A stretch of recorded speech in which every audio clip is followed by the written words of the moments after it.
Dahil sa'yo, nais kong mabuhay. Dahil sa'yo, hanggang mamatay. I like to think of the music in the Philippines as a tent category, not necessarily defined by native tradition versus colonial tradition. I think it's all of those things. I think it could be Coletong music from the Ibaloi, it could be Rondalla music from the Spanish, it could be disco from Olongapo from the 70s, it could be OPM Eraserheads, it could be classical compositions in the neo-romantic style, or it could be experimental art music compositions. Any of those things, those are all, it's all Philippine music or music from the Philippines. To get people to talking about their ears and things oral, let's talk about sound and let's talk about the soundscape. It's everything that we hear. It's what our ears are doing for us. It also gives us a way to talk about music in a way that gets away from a discussion of notes and major and minor and do, re, mi, fa, sol, la, ti, do and all that stuff, which I also love to talk about. But even with that, there is either a learning curve or an expertise curve.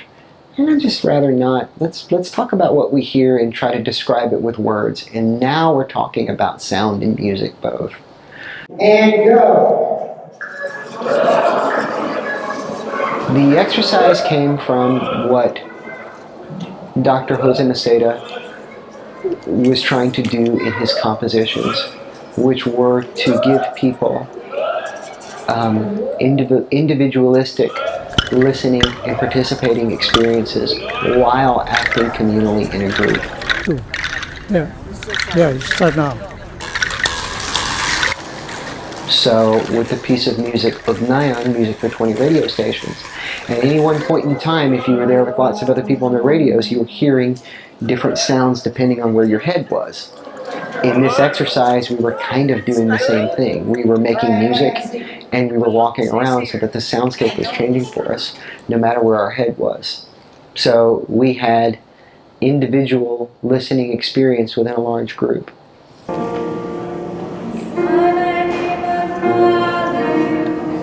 Go listen to everything. Go listen to everything you possibly can.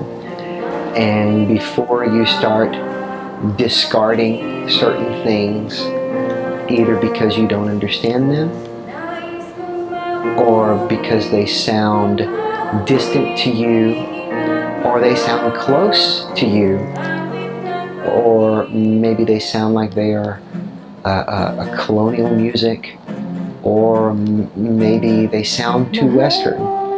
Try to listen and understand all of it, when it came from, the circumstances of when it was made, and ask a lot of questions and ask a lot of other people, and make a YouTube comment space and get on message boards and talk about music as much as you listen to as much as you talk about it.